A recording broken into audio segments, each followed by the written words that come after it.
Today's episode of the WAC podcast is brought to you by Hercules Tires, the official tire of the Western Athletic Conference. Now here are your hosts, Eric Danner and Rachel Vigil. Welcome back to the WAC podcast. Eric Danner, Rachel Vigil. We're now joined by Rus Bradburd, who's the TV analyst for New Mexico State men's basketball, but that's only the tip of the iceberg in terms of jobs that he's had. Rus, welcome to the show. Thanks for joining us today. It's good to be back, Eric. Thank you.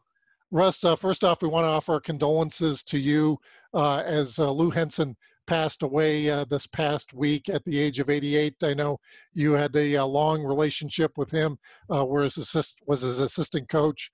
What was it like working for Coach Henson? Well, the truth is, Eric, I didn't know him well when I started working for him, and so I kept thinking, well, this is all going to change when we lose a tough game or when things get, because there's always ups and downs in a college basketball season. But, so I kept thinking, we're going to find out what he's really like soon. And even, with the door closed and things going badly, either in the locker room or the coaches' offices or just driving with him in the car to the airport, no matter how bad things had gotten, he was just utterly a gentleman and always polite and always decent and always upbeat. It was really remarkable. And, and I think at first the players, and I did too, I think everyone thought it was a little bit corny. Like he just seemed old fashioned. Like he seemed like he was right out of, like a Leave It to Beaver episode or something, but it was genuine and he had such charisma and I think the word legend gets tossed around all the time. I don't think of Lou as a legend. He was really one of us, and he was sort of from Middle America, and the best parts of, sometimes old fashioned can get taken in funny ways, but I think he was the best of, he really represented the best of sort of an old fashioned America. What was one of your favorite memories of him? Well, the one that I wrote about Lou at length for the Albuquerque Journal and the Chicago Tribune, but the one story, Rachel, that didn't go in there is I remember the first time he went back to the pit, which is, UNM's, vaunted court that everyone fears going to the pit. It's a mile high. And when you go up for the national anthem, the players always leave the floor for the national anthem. And so you have to walk this gauntlet sort of through this, it's sort of this almost like a tunnel that you have to get through to get to and boy, they just blister you. But so it was Lou's first time back since, he'd been there, of course, in the 70s, but it was his first time back in 97, I guess it was. And we were walking up and he's smiling and waving everybody like he always does. And some guy sort of leaned close as Lou was smiling, waving, and just let loose with the most foul expletives I've ever heard in my life. Just 3 feet from Lou's face. And he just smiled and waved and kept walking. And I thought, boy, he really is unflappable. That no matter, even when there's anger and frustration and foul language in his face, his immediate reaction was to react with grace and dignity. And I think it's, and there's different ways. I don't want to criticize other coaches that curse or that kind of thing. I think most coaches are cursers, but I think there's more than one way to win and more than one way to skin a cat. And so, for example, what Dick Hunsaker was doing that was winning so many games at Utah Valley was very different from what Mark Pope, who succeeded him, was doing. And I think there's more the way Rod Barnes coaches and is doing so well at Bakersfield is very different from what Lou Hill is doing at UTRGV. But I do think that in many ways Lou is really a beacon for all of us. This is the way we're supposed to behave. We're talking with Rus Bradburd from New Mexico State. And Rus, in your coaching career, you got to coach with Don Haskins at UTEP. How did you make your way to New Mexico State? I know it's not that very far from El Paso to Las Cruces, but how did you make your way to New Mexico State and then onto the staff of Lou Henson? Well, your viewers will be shocked, or your listeners will be shocked, Eric, but I was at UTEP for 8 years, and we went to 7 NCAA tournaments. But I got fired I was accused of giving players rides to their summer jobs, which now is legal, but at the time it wasn't. And so I lost my job over that and went back to Chicago, which is actually how I met Lou Henson briefly. I was doing a scouting service in Chicago. And when an Aggie job opened up when Neil McCarthy was the head coach, and I think that I had a good reputation in the area. El Paso was only 35 miles from Las Cruces, and they're fierce rivals. The fans are fierce rivals, but the coaches always and the players always seem to get along. It's something that I think a lot of insiders don't understand is the players and coaches almost always get along. It's the fans that are screaming at each other. But so I got on with Neil McCarthy, and when the athletic director made a coaching change, he decided to bring in Lou Henson, and as often happens, the new coach clears out the old staff and brings in his whole staff. And Lou did that, except for that he decided to keep one holdover, and I was the holdover. And I knew him a little bit from my days in Chicago, and I knew the new athletic director a little bit as well. And so I was really lucky to keep my job. And it was a time when the program was really in crisis. There'd been a lot of controversy, and Lou was, he was just very calming, and he was able to unite people, and pretty quickly started winning again right away. Was there any backlash from the fans? Well, I think there, anytime there's a coaching change, I think it can be traumatic. But I think, because Lou had gone to school at New Mexico State and coached at Las Cruces High School, had won 3 state championships at the local high school. And, he'd raised his kids here and had done so well at New Mexico State in the 60s and 70s. He took New Mexico State to the Final Four then. So he had this long history of goodwill. And one of the things that, that I immediately noticed is he couldn't walk 10 yards across campus without some secretary or mother or, someone coming up and giving him a hug. You coached my father at Las Cruces High School, or you were my mom's math teacher, or those kinds of things. So he had years and years of goodwill. And one of the things that I just recently came to understand is part of the reason Lou was so popular right away is he took the job at New Mexico State in 1967, the first time. Or 66, sorry. And at that time, UTEP was the defending national champions, and New Mexico State was terrible. But Lou beat UTEP and Don Haskins the first 10 times he played them.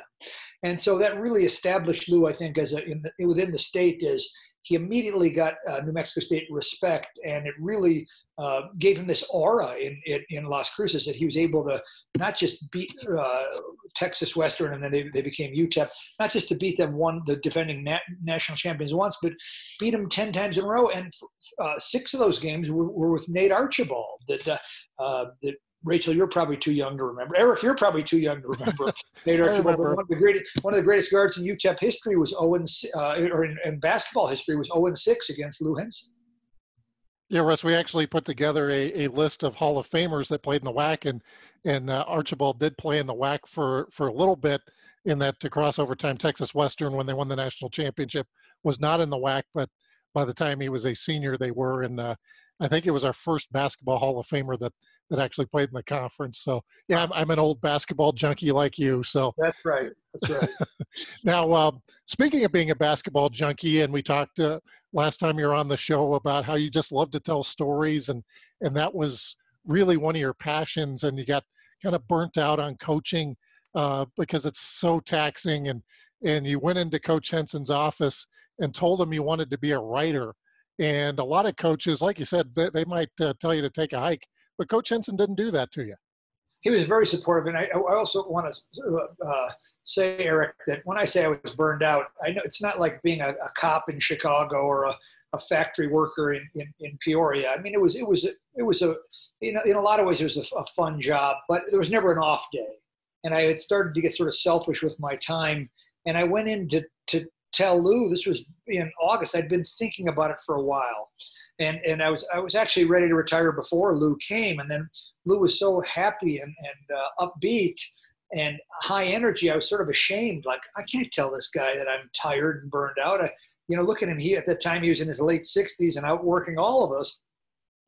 But I finally decided to do. I'd met a writer on the New Mexico State campus named Robert Boswell, who happened to be a big basketball fan, and I got very interested. I was always a reader, but got interested in the writing aspect, and was as interested in hearing stories as I was telling stories. And so when I went in to tell Lou, I finally came to a tough decision, thinking that I would go get my master's degree. And then the plan was, I was probably the worst player in Division III history. But at many of the Division III schools, you have to have the master's degree to teach. And so my plan originally was, I'll get the master's degree and then go find a great Division III school like North Park College where I went, or at Illinois Wesleyan or something like that. But when I went in to tell Lou, I was ready for him to be angry because it was, school was about ready to start.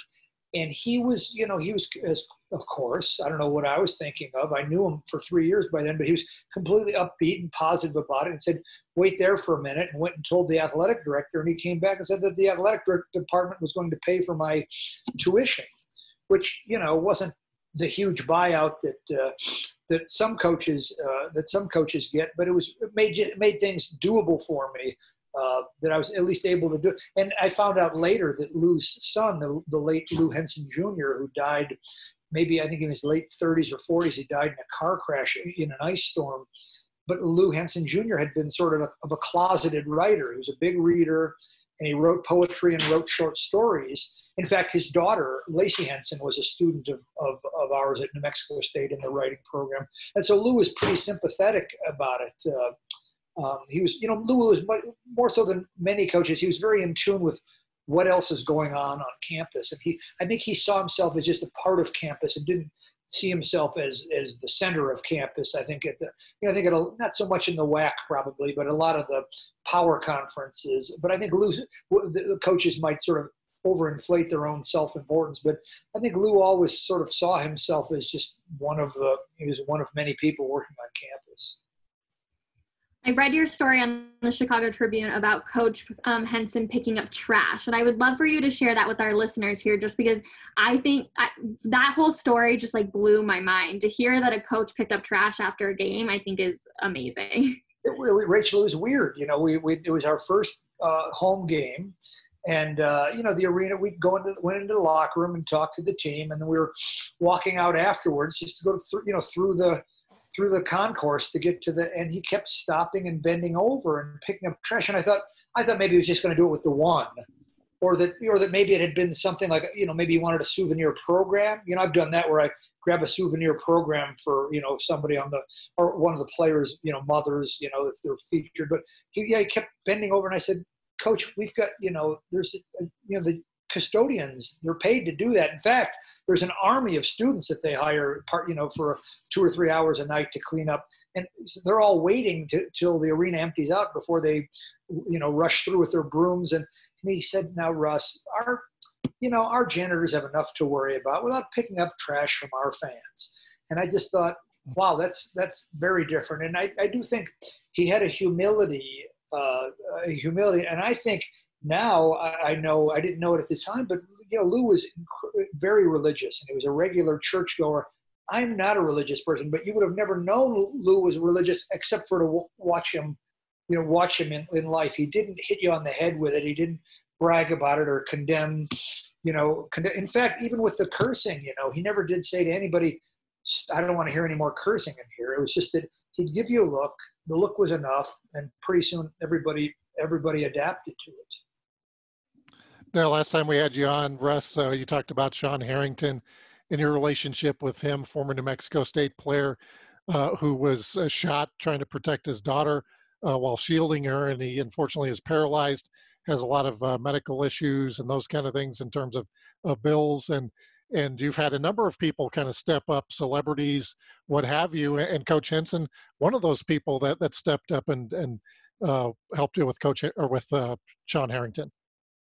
Well, yeah, Lou was great about it, and Lou didn't coach Sean Harrington, but he immediately, I think, recognized the power of Sean's story. Sean dove on top of his daughter and saved her life when the bullets started flying, but took a bullet in the back. And I know that Lou lost his own son in the ice storm, in a car accident in an ice storm, and I think for a lot of us that, before I have a daughter now, Eric, but before I had a daughter, like I remember hearing that Nolan Richardson's lost his daughter, and I thought, oh, that's sad. But when you have your own kid, suddenly the fate of every child seems to be hugely important. And so I think with Lou, he was very moved by Sean's heroism in saving his kid. I mean, I imagine, like a lot of parents, that Lou would have traded places with Lou to save Lou Jr.'s life. And I think he found that story moving. But also, I think he was also, I think they're somewhat, I think they were sort of kindred spirits. Sean is remarkably upbeat for somebody who's, who's paid such a huge price. and has had such struggles because of health care and jobs and that kind of thing. But, Sean has remained remarkably upbeat, which I think is sort of true to the Lou Henson way. Coach Henson also had his own health issues, but he still made appearances at the Pan Am Center. What was the reaction from fans when they would show him there? Rachel, I will never forget going to one of the Aggie basketball. We do the Aggie basketball banquet in the on the floor of the Pan Am Center. It's actually on the Lou Henson court. And the last time Lou was there, because of his battles with the leukemia, the non-Hodgkin's lymphoma, he had a mask on. This is well before masks became so popular in America. So he had the mask on because his immune system was compromised, and he was in a wheelchair because he wasn't getting along very good. And I was at his table, and person after person who came up to him, now there he is in a wheelchair with a mask on. Coach, how you doing? He said, I'm doing great. It was just incredible how he could stay so upbeat and I don't think, again, at first I thought it was an act, but when you never waver from that positive attitude, I think there was a real power to it. And I found it very moving to sit with him, and person after person that came up, you would have just thought that Lou had just won the lottery or something like that. He was just as happy as could be. Now, Russ, news of Coach Henson's death broke about a week or two ago now. And actually, by the time the news hit, he had already had a funeral. I know a lot of people in Las Cruces, a lot of people and New Mexico State fans would probably like to pay their respects to Coach Henson. Do you know if anything's in the works for some sort of memorial for him? I don't. I know that Mario Moccia and many of that has sort of started this drive to get Lou elected into the Hall of Fame, the Nesmith Hall of Fame in Springfield, Massachusetts. He's already in the College Basketball Hall of Fame in Kansas City, but he's finished his career as one of the top 20 winningest coaches ever. But I think in some ways it was Lou Henson's last gift to all of us. It was a reminder that there were 8 people at his ceremony. And I think that he did not see himself. That's why I don't want to call Lou Henson a legend, because he refused to think of himself that way. I think he was one of us. I think he was, just a regular guy in many ways. And I think that his funeral was an indication of that. Rather than plan some sort of big event, it came and went. And even in New Mexico, it got plenty of attention, but there hasn't been, I think, because of the virus and those kinds of things. I think in some ways it was Lou's modesty, and I think in some ways it was the family's idea that we don't want to endanger people just to glorify Lou Henson. That would have been the last thing that he wanted. So I think the virus has put a squash on it. But we do have the court named after him here. There's a court's named after him at the University of Illinois. And I know that Mario Moccia, the athletic director, was a huge fan of Lou Henson, and I'm sure there will be other things that unfold. It just depends on what happens with the season this year. We've talked a lot about Coach Henson. Now let's talk about you, Russ, for a little bit. I know you have many jobs at New Mexico State, one of those being a professor. So what is this fall semester looking like right now at this time for New Mexico State? Well, it's funny how I keep going back to what I learned from Lou Henson and Don Haskins, even in the classroom. Just the way that they were different in many ways, but the way they dealt with people and the way they didn't want to go around making enemies. Coach Haskins sort of believed in the power of negative thinking. Like, no matter how, if you think things are going to go badly, you'll be pleasantly surprised. And whereas Lou was the opposite. But I'm having to do something I'm not at all comfortable with, and that's teach 3 classes online. And I teach all writing classes, split between graduate students and undergraduate students. Occasionally there's a little bit of a sports angle sometimes, particularly if they let me teach nonfiction. But in general, I do think there's a great value to I know the New Mexico State MFA has gotten a lot of attention, and I do think there's a certain value to whatever field you're in. If you're a lawyer, you've got to tell a good story to the jury, a believable story. If you're a salesman, you've got to tell a good story. If you're a basketball recruiter, whoever can tell the best story often has an advantage. And so I think the art of storytelling is something that is still valuable, still has a huge value, even though it's somewhat of an arts degree. It's still, we're all wired for stories. And so I know if I were to ask you, Rachel, tell me about yourself, you don't say, well, I'm 87% H2O, and you know, or my blood type is a type O. You know, you tell us, you know, you tell your story. My parents were from here, and we met there. And when I got my degree from Colorado State, we're all wired for stories, and so I love that part of my job. And it's actually the thing that I miss the most about basketball, is there are so many great stories that came out of the game. Russ, as we're sitting here on Monday, things are changing very rapidly in the sports world. As we've been recording this, I guess the Big Ten's come out, said they're not going to have football this fall. I didn't know. Wow. Yeah. And you know, Pac-12 is expected to follow suit, but who knows? Assuming basketball gets underway and could be delayed, who knows what's going to happen? I got to ask you some basketball questions here, Russ. New Mexico State, obviously, very good last year. Could have made a run in the tournament had we had a tournament. Trevelyan Queen and Milan Aqua, actually, Rachel and I were just talking about this in our last segment. Milan announced he's not coming back to CBU. He was a junior last year, WAC Player of the Year. He entered the NBA draft. And either way, he's not going to come back to CBU. Trevelyan was the tournament MVP last time we had a tournament. Both those guys are being mentioned as potential draft picks. Obviously, you've seen a lot of NBA caliber players and coached some NBA players. Do you see maybe those guys being possible, maybe second round pick type guys? Well, I can give you a better assessment of Trevelyan Queen just because I saw him so many more times. And I've had 2 NBA people call me, so I know that they're serious. If they're calling the announcer, I think they're, you know, just looking for tidbits. And what I noticed about Trevelyan Queen, I remember when he first took the court, I thought, what's the big deal with this guy? But, you know, this is what his junior year. And then he just kept getting better and better and better. And, you know, Chris Jans, if you don't play defense, you can forget about, you know, he might not even let you warm up with the team if you don't play defense. And Trevelyan Queen's defense kept getting better and better.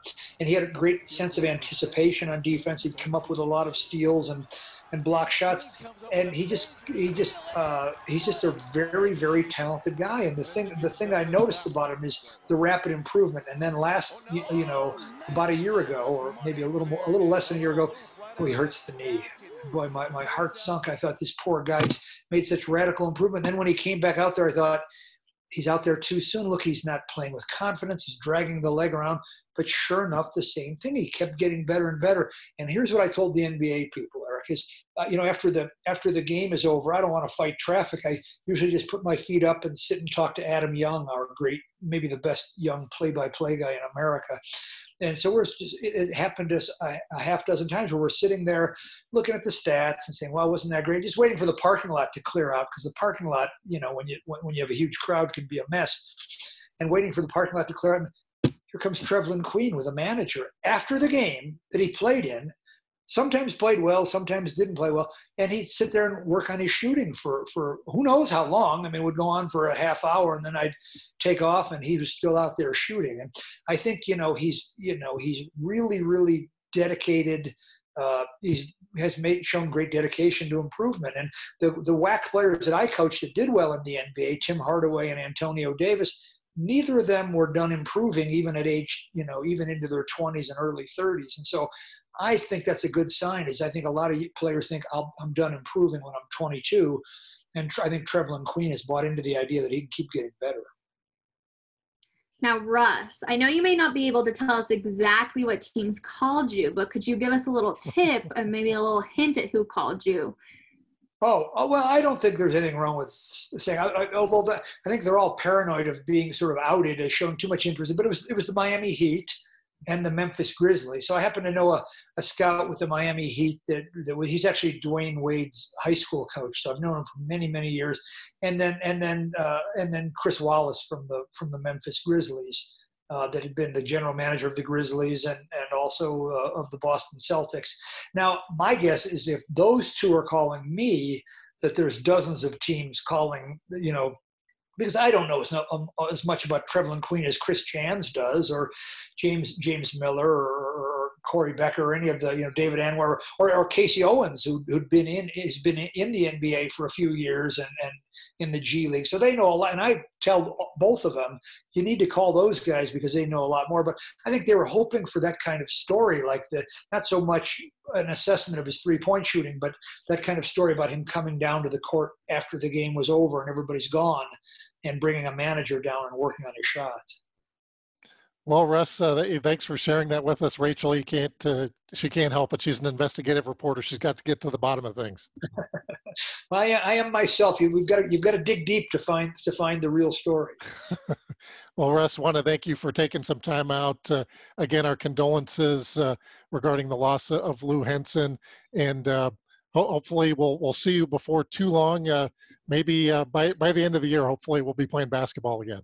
Well, I think it was an exciting year for the WAC last year, even though the season got sort of cut short. But I'm really optimistic about the league. I think there's some great young coaches, and I look forward to the season as well. All right, that is Rus Bradburd.